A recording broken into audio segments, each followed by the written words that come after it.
Welcome to Worldview Matters, discussing controversial issues, discerning current events, defending biblical Christianity. No topic off limits. And now, here's your host, David Fiorazzo. Hey friends, Merry Christmas season. Thank you so much for sticking with us here and sharing the show. We appreciate you guys. I've got a treat for you today. Carl Teichrib, man, we're going to talk about his book, Game of Gods, and talk about Burning Man. If you've ever heard of that, we're going to get into that because he goes there so you don't have to. Anyway, Carl is a Canadian-based researcher, writer, lecturer, focusing on the paradigm shift sweeping the Western world, including the challenges and opportunities faced by Christians. And man, he's done a lot of writing and research over the years. And I'm just thankful to have him on the show today. Carl Teichrib, welcome to Worldview Matters, brother. Hey, David, this is a real pleasure. Thank you for having me on the program. Hey, good to connect with you and see you this time. And by the way, if you guys are seeing a video blip where we're blaming that on Justin Trudeau, just so you know, Carl's from Canada. But anyway, Carl, before we get into a little bit about your book and Burning Man, by the way, your website, forcingchange.org, what have you been doing in the last many months? And what have you been doing? Are you writing? Are you traveling, speaking? You know, it's a bit of a combination of all of that, David. This summer, I was at the Parliament of World Religions, and then immediately after, I delivered some lectures to the Berean Call, their conference. And then immediately when that was wrapped up, I was at Burning Man. Earlier in the summer, I was at a regional burn, and presently I'm wrestling a little bit with a potential writing project for another book, but that's it's one of those things where, and you understand that completely. You've been through that process a number of times yourself, so you understand the preliminary work that's involved in just trying to kind of set the tone and figure out what direction you want to take it. But I'm thinking along the lines of interfaithism because it's such a relevant and important subject. I'm one of the few Christian researchers that have attended a number of interfaith events, including 4 of the parliaments now. That includes the virtual parliament.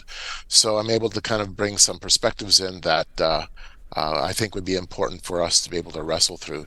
And, you know, ironically with that, maybe not ironically, it dovetails also with Burning Man, which is an interreligious type of experience. It is secular and sacred. It is spiritual and atheistic all at the same time. It's a blend of so much.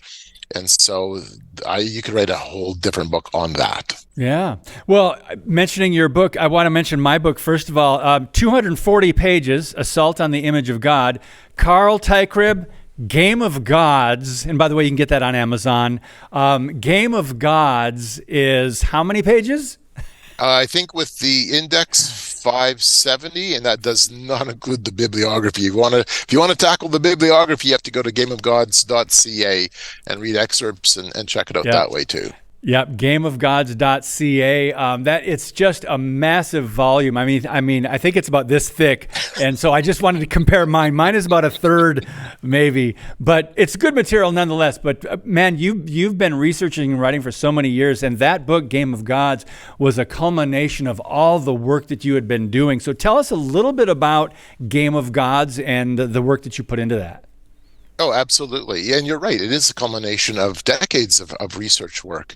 I've been doing this full time since 1997. From 97 to 2001, I was the director of research for Gary Kaw's ministry. I still do work for Gary as well. So in many respects, David, the book was a culmination of that research, that early research, and projecting it right up until the last few years. Of course, the book was published before COVID. But really, it's a volume that stands at the crossroads of where global governance, interfaithism, transhumanism, and what would be considered transformational culture, including new religious movements, and I wrestle a little bit with Wicca and witchcraft in it as well, because that's kind of all part and parcel of this new paradigm shift. And in many respects, the book becomes a text or a reference work. It allows us to stand at the crossroads where all of those points are converging and be able to wrestle through it and find a Christian response to some of the challenges of our day. So Carl Teichrib, I want to get to the Parliament of World Religions, but I love on the description over at Amazon on the page for Game of Gods. The very last line is this, and you can expound on this a little bit. Humanity has three great desires: to be as God, to be masters of meaning and destiny, and to build heaven on earth. This is that story. So elaborate just a little bit more about that, because that, I think, sums it up so well. It's fascinating. It really pulls out of the genitive, the Genesis narrative of, first of all, our fall, man desiring to be as God. And then as we look now to see how this projects in terms of a collective or unified vision, then man is consistently saying, we will build our own utopia, we will build our own tower, we will build our Babel again. And so the book explores those elements, this sense of me as an individual, but more than that, the collective, the we, affirming our own divinity, and then expanding on that as we consider the trajectory of history, how mankind is desiring to build a kingdom of heaven on earth. And we're going to design it in our own way, in our own fashion. And it will project our ideas as we push away from Jesus Christ, as we say, no, we will find our own purpose. We will find our own meaning. We will be the masters of our own destiny. And we've been doing that collectively, David, for, as you know, since the fall. But we just seem to be ramping it up. And it comes from all these different angles: the technological, the political, the religious, the cultural. It's there. Yeah, absolutely. So talk to us a little bit about the Parliament of World Religions before we get to Burning Man. I think we'll do that in the second half of the show. But the Parliament of World Religion, when I hear that, because I've never been, I've heard them explain, and I think we had talked about this on the former podcast. And man, you go there and you get all this information, and it must be to some degree overwhelming, unless someone like yourself that has been researching this for so many years. Because I just think religious pluralism, syncretism, I think New Age, I think occult. So tell us about this, or ecumenism, the Parliament of World Religions, Carl, and what some takeaways for those that aren't familiar with it. You just nailed it all right there, David. It really is all of what you just described. So it is pluralistic. It is where the religions of the world converge, primarily to discuss points of action, where religions can say, okay, we can keep our diversities, our diversity of spiritual practices and religious beliefs, but we will all work together in common because we're all essentially one. That becomes the theme or the way of thinking.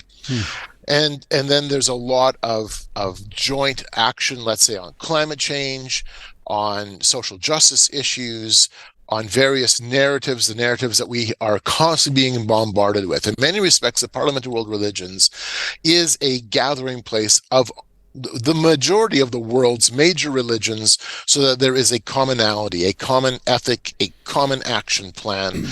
And of course, that being the case, the exclusivity of Jesus Christ is anathema. That is contradictory, and that is openly acknowledged in some of the settings I've been in. So it's interesting as you consider the language, how it's changed over the years in the interfaith movement. Because I've been going to interfaith events since before the millennium, I can tell you the trajectory's been this. We have been called in the past fundamentalists. Okay, we can work with that. There's still a point of reference. And then we were called exclusivists. Okay, again, I've got no issues with that. It still allows us some room to have some conversation. And then we became extremists. And I know it's getting a little more radical. Then in 2018, the Parliament in Toronto, we were separatists. Which was very interesting how that language began to shift. At this one, evangelicals and those who hold to the exclusive truth claim of Jesus Christ, we were now being considered authoritarians. And this year's theme in Chicago, I'm not sure if your audience can see it, was a call to conscience, defending freedom and human rights. And so evangelical Christians were consistently linked up with authoritarian political action, and we were deemed to be a danger in that respect. Wow. And so everybody is allowed at the table, it seems, if you at least agree upon their narrative. But if you're from the religious, conservative, evangelical right, and you believe in individual freedom and liberty, that you believe that Jesus Christ is exclusive and that there is a role for independent sovereign nation states, well, you're not exactly a global player.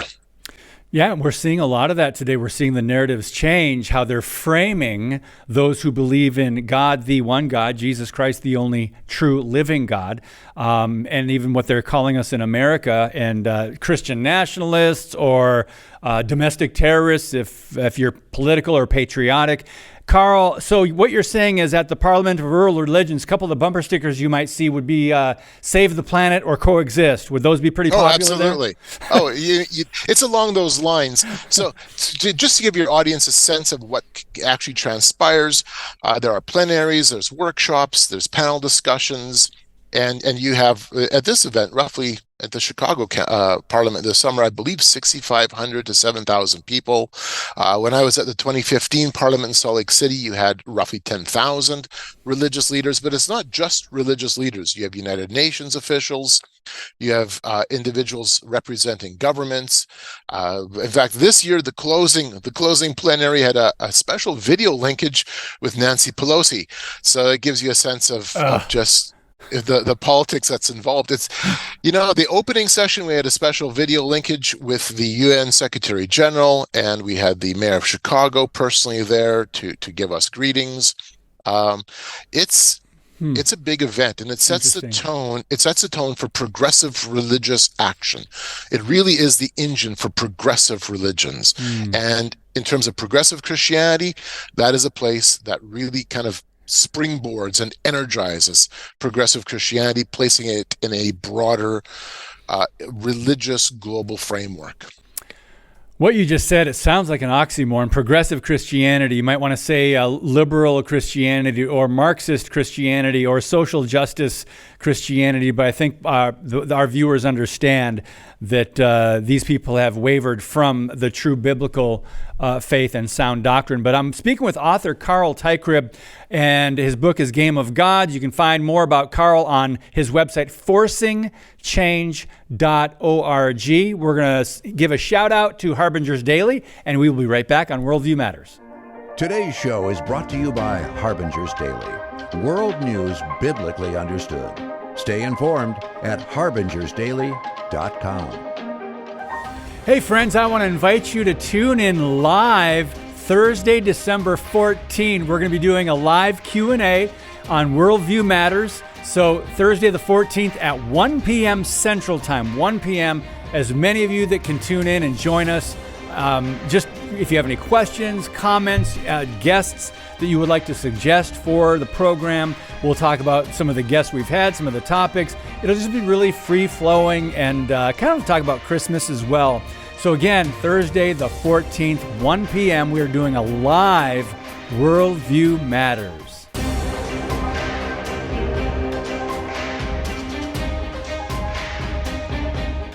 Okay, before we shift gears and talk about Burning Man, actually I've got one more question for Carl on the Parliament of World Religions. I want to mention that we've got our fundraiser going on between now and Christmas. You can get this nifty mug that says Worldview Matters on one side, and the other side, keep speaking the truth about things that matter. That's kind of like my tagline. You can support the production costs and support the show by a one-time donation of anything over $200, or support us $25 a month if you're able to afford that. We understand that many are not, and we just appreciate your prayers and sharing. That's one of the biggest things you can do, is share on social media, because we're somewhat censored and shadow banned. Some of the topics that we discuss, it's not quite popular all the time. So anyway, you can also subscribe, worldviewmatters.tv. So we appreciate that, and we thank you for your support. Carl Teichrib, author of Game of Gods. One more question about the Parliament of World Religions, Carl. Is it too simplistic to say that a goal of these leaders would be to somehow find a way to put doctrine aside and work together, and kind of, they want to really control society, but they're thinking, okay, I want to make the world a better place, but that's a little naive, isn't it? That is a little bit naive, yes. And you're correct. They do push doctrine aside. In fact, that is something that is discussed. I mean, it's a place where you're not going to be making a conversation around, or at least they are not going to be making a conversation around exclusive truth claims, because that separates. And this is all about unity, right? It's all about unity, and they're doing it within the parameter, or within that context of global unification. So there's a lot of representative and talk about global governance, issues around global governance. This is a one world perspective. That's what it boils down to. What's interesting, though, David, is there's a handful of us. This year, I think we had 12 people who from different walks of life within the Christian faith coming together and basically doing guerrilla evangelism, looking for those opportunities to have conversations for Jesus Christ right in the middle of the Parliament of World Religions. And you can have those conversations there, which is really, really a cool thing. I mean, everybody thinks, all right, this is anathema to evangelical Christianity and the message of Jesus Christ being the only way. And while absolutely within the broader agenda, it is one-on-one, you can still have conversations. In fact, we had some great conversations where we could share the gospel and just compare and contrast what the gospel message says to what we were seeing at the Parliament. That's great that there's still a little bit of tolerance yet for the true gospel. Carl, let's move on to Burning Man. Now, for those of our viewers who have never heard of this, what is the Burning Man Festival? I mean, why does it attract so many people? And what are the worldview implications here when it comes to Burning Man? Well, to describe and explain Burning Man in the handful of minutes we have is pretty well impossible, but that's okay. So Burning Man is it's considered a festival, but it's more than that. It's a community, it's a gathering, and it really is built around a city that arises out of the dust of the northern Nevada desert known as the Black Rock Desert. And once each year, a city is constructed, a city of roughly 75 to 80,000 people. And it's very large. I mean, this is literally a city. Wow. And so the world comes together for roughly 8 days in the Black Rock dust, and it becomes an umbrella event for hundreds and even thousands of other events that are taking place at the same time. So there are workshops and curriculums. You can go and listen to panel discussions if you want. It is well known, of course, for the party atmosphere, because yes, it is a global party, and it is literally the global party. And so you have a very strong party atmosphere. It is sensual. It is a very sexually charged event in many respects, and yet at the same time, it's also very serious. So you can go to workshops, and I have done this, workshops on everything from cryptocurrency, global governance, Agenda 2030. This is where the world comes together in terms of leadership, in terms of influencers. They kind of shed the mask, shed the structures of how do I say this? The rigid structures of having to work through, let's say, a very detailed, oriented type of structure. Like at the United Nations, it's very cut and dry. Here's what you can do. Here's what you can't do. Here, it's more open. It's more relaxed. It's more of a free flow conversation. And so this is where the world is gathering. It's also Silicon Valley's event.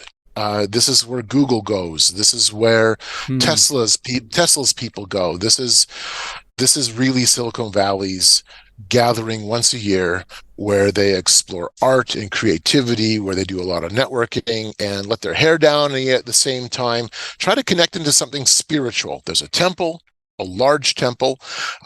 This year, the temple was really an incredible structure in terms of the architecture. And then, of course, at the end of the event, and the reason it's called Burning Man is because they burn the central effigy. There's a man, literally a figure of a man, that stands in the middle of the city. All the streets point to, the radiating streets all point to the man. And then on Saturday, they burn the man. And then on Sunday, they burn the temple. So an interesting corollary, an interesting connecting point between the Parliament of World Religions and this year's Burning Man. One of the workshops that I attended at the Parliament this year was asking the question, how do we integrate psychedelics and psychedelic spirituality within seminaries and chaplaincy services? How do we bring psychedelics into the Christian fold at an institutional level? Because this is going to sound crazy, and I know a lot of Christians might go, this is bizarre, and you're right. But there is a psychedelic renaissance that's taking place. LSD, ayahuasca, psilocybins, magic mushrooms, it's all there. And that's deeply integrated inside of Silicon Valley, but it's also becoming projected into the Christian community as well. And so at the Parliament, we had Richard Rohr, the Christian mystic, along with others, describing how to integrate psychedelics into Christianity. A week and a half later, I'm at Burning Man, and I'm at a progressive Christian camp that is engaging in a workshop entitled Jesus in Psychedelics. So on the one hand, on the one hand, at the Parliament, you have the very formal discussion, and that's the word I was thinking about later. You have the very formal discussion of how to bridge psychedelic spirituality into mainline Christianity, into the institutional aspects of Christianity. And then at Burning Man, it was a personal justification, as the moderator was a Lutheran pastor.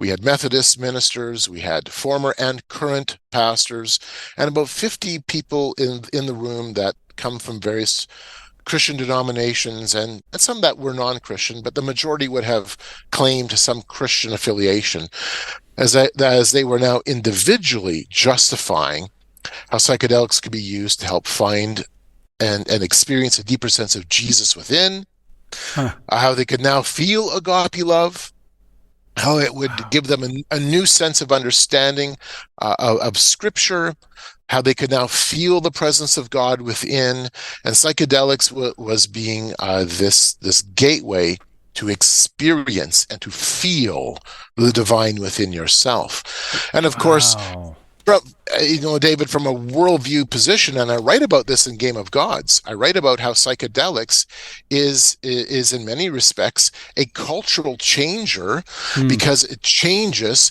a person's worldview perspective. And that's actually the real implications of the renaissance of psychedelics. I've been to a number of psychedelic workshops. I've been to a couple of smaller conferences, virtual conferences on the topic. But at Burning Man, when you're sitting there listening to the luminaries of the psychedelic culture to say that, look, marijuana is a gateway, but not a gateway in terms of what you're thinking. It's a gateway in that it will legalize the next step, which is psilocybins or magic mushrooms, and then eventually other substances, with the hope being that we can now spiritually evolve because our worldview has changed so radically through the experience of psychedelics. So those are some of the conversations, David, that takes place at Burning Man. And this year, no exception. Especially with the workshop Jesus and Psychedelics. That's why I said earlier, people like Carl Teichrib go to Burning Man, so you don't have to. Carl, I wanted to ask you, where does the money come from for they build essentially a city? If you can shorten that answer, maybe because I also, when you said psychedelics, I'm thinking, okay, when you wrote about that in the Game of Gods, I'm thinking, well, didn't the Beatles go on this explorative trip to, was it India? And they were with the Maharishi and they were doing LSD or whatever, psychedelics.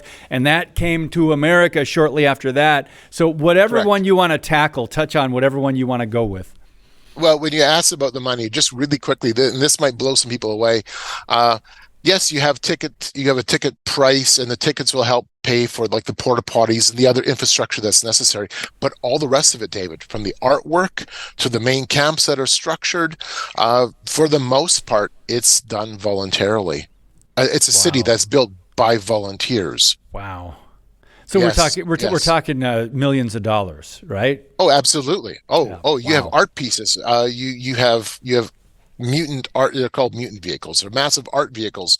In fact, one famous one called Mayan Warrior, which is built in Mexico City and comes up to the desert. And this year, ironically, it ended up actually burning on the highway. It burned on the road somewhere. But that vehicle itself was rumored to be in the $3.5 million mark. So you're Wow. not talking about this is not a small group of, everybody thinks a bunch of hippies. No, hippies. Yeah. No. This is high-end stuff. Wow, fascinating. So I know we've got a limited amount of time, but I couldn't help but think of the Beatles when they were searching, perhaps. They were searching for the spiritual, using psychedelics, whatever they were using. Yes. And they went and they I think that's how transcendental meditation got going. And that eventually made it to America and became popularized. Share a little bit about that, Carl, and just people's general search. Go ahead. Yeah, well, you're just describing, David, the 60s and the early 70s, and that is this blending of psychedelics, Eastern spiritualities, the search for the higher self, and it jumpstarts the New Age movement. But in not just in many respects, in every respect, we just described Burning Man because the Burning Man event, the community, the city, is culturally, spiritually aligned with what took place in the 60s and 70s. In many ways, it's just simply the domino effect. And when you're going into their own literature, they don't hide that. They don't push that away. They recognize that this is indeed just simply a continuation of that earlier religious, spiritual, psychedelic revolution that shook Western civilization. And we're now living in the continual shaking of that earthquake. Wow. Fascinating. Man's search for meaning, to be closer to God, to find out who God is, and all these different things. And the gospel is pretty simple, isn't it, Carl? In that we just believe and have faith in the one true God and just Jesus Christ, the way, the truth, very exclusive. And it seems to all these other things, Yes. Go ahead. And here's I know we only have a few seconds left, David, but here's a good point. Even at Burning Man, you can present the gospel. In one situation, one of the people who's with our team, with our camp, he gives a girl a cross that he makes. He's a blacksmith. His name is Brian. He gives a girl a cross and says, "Trust Jesus." And she breaks, and the tears pour down her face as she clutches his arm and takes the cross. Wow. So Jesus Christ he's exclusive, but he's inclusive in that he wants all to come to him.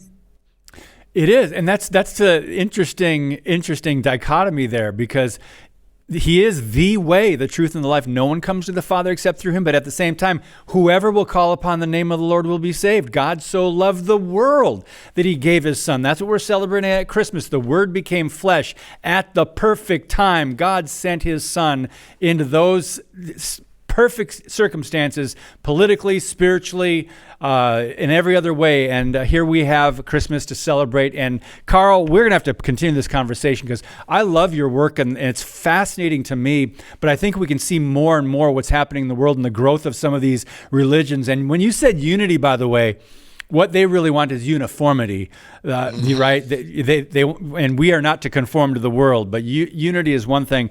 To be continued, brother. Thanks for your time. Carl Teichrib, forcingchange.org. God bless you and Merry Christmas, brother.